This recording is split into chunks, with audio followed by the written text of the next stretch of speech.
बंधु माने जेतेबेले जेकोसी व्यक्तिर मृत्यु हो जाए सी संसार रे निजर केते जिनस छाड़ी जाए चाह तार संपूर्ण जीवन पुंजी हेउ आखपाखरे बंधु बांधव पुणी तार सांगसाथी सबू एठी रही जाए निजर कौनसी प्रियजनकर चलीगला परे किए तांकर फोटो निज पाखरे रखती तो किए तांकर बड़ बड़ जिनस व्यवहार करती। कौन आपण जानिछंती आमर धर्मशास्त्र रे कुहाଯାଇଛି कि मृत्यु व्यक्तिर कपड़ा केतेबेले पिंधिबा उचित नुहे। यह कौन पई लेखा जाइछि ओ एहा पछरे कौन एमिति धार्मिक रहस्य रहिछि। नमस्कार बंधुगण, आपनको आम यूट्यूब चैनल रे बहुत बहुत स्वागत।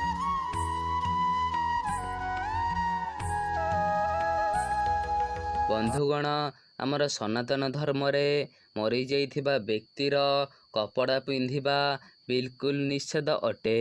मृतकर कपड़ा न पिंधिबार बड़ और मुख्य कारण हेउछि कि यह व्यवहार करिबा द्वारा आपणକୁ दुर्बल अनुभव हुए एवं मृत परिजनक कपड़ा पिंधिले तांका कथा मन पड़ी मन दुख रही थाए आउ आपणଙ୍କୁ मानसिक स्तर रे दुर्बल करी थाए।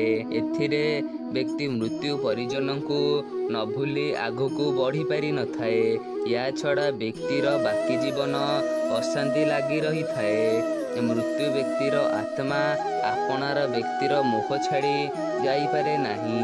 एहा सह मृत्यु व्यक्तिर कौनसी छोट मोट जिनस रखिले से ताहा सह बांधी होई रही थाए। कौनसी मते याडे स्याडे न बुली जल्दी जल्दी नुआ शरीर रे प्रवेश करिबा आवश्यक होई थाए।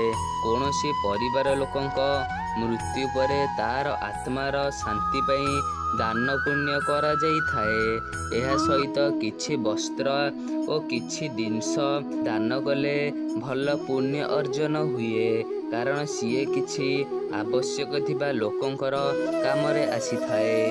आमको ए सत्य भूलिबा बिल्कुल उचित नुहे। मृत्यु परे भी जीवन अछि, मृत्यु अंत नुहे, से आत्मार एक नुआ जीवनर आरंभ। सेथिबई आपण एहा ध्यान रखिबा उचित जे मृत्युकर कपड़ा और अन्य किछि वस्तु जोगु मुक्त हो जाइथिबा आत्मार यात्रा रे बाधा न हुए। जेउ व्यक्ति मरी जाई थाए तार आत्मा शरीर रु अलग हो जाई थाए, से ऊर्जा भी अलग दुनिया को चली जाई थाए। सेथिपई सबु वस्तु ही कौनसी ना कौनसी व्यक्ति सहित जोड़ी होई रही थाए। सेथिपई मृत्यु परे से ऊर्जा मध्य मरी जाई थाए। जणे जीवित व्यक्ति पई से कपड़ा रे थिबा मृत्यु ऊर्जा कौनसी मते उपयोग होई पारि न थाए। सी आपणकर बहुत क्षति करी थाए।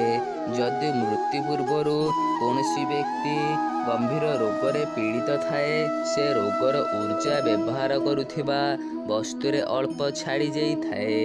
जदि आमे से कपड़ा पिंधिले से रोग ऊर्जा संपर्क रे आसी थाउ, एहा द्वारा विपदपूर्ण रोग हबार आशंका थाए। जदि कौनसी मनुष्य निज इच्छा रे मृत्यु परिजनक वस्त्र पिंधिबाकू चाहूथाए सेथिपई विधि कुहा जाइछि। सर्वप्रथमे तो मृत्युर 40 दिन पर्यंत से वस्तु को छुईबा और पिंधिबा बिल्कुल बारण करा जाइछि। एहा परे आपण ए वस्त्र को पाख मंदिर रे पूजारी द्वारा अभिषेक और गंगा जल रे शुद्धि कला परे धारण करि परिबे कारण से वस्त्रर नकारात्मक ऊर्जा नष्ट होई जीव।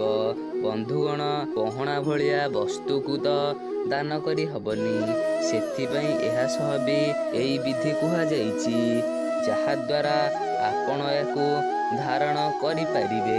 आशा करूछि भिडियोटी बुझिबारे सहाय्य करिथिबो। मृत्युकर वस्त्र कौन पई पिंधिबा उचित नुहे। बंधुगण, वीडियो आपनको केमिति लागिला तले कमेंट करी अवश्य जणांतु।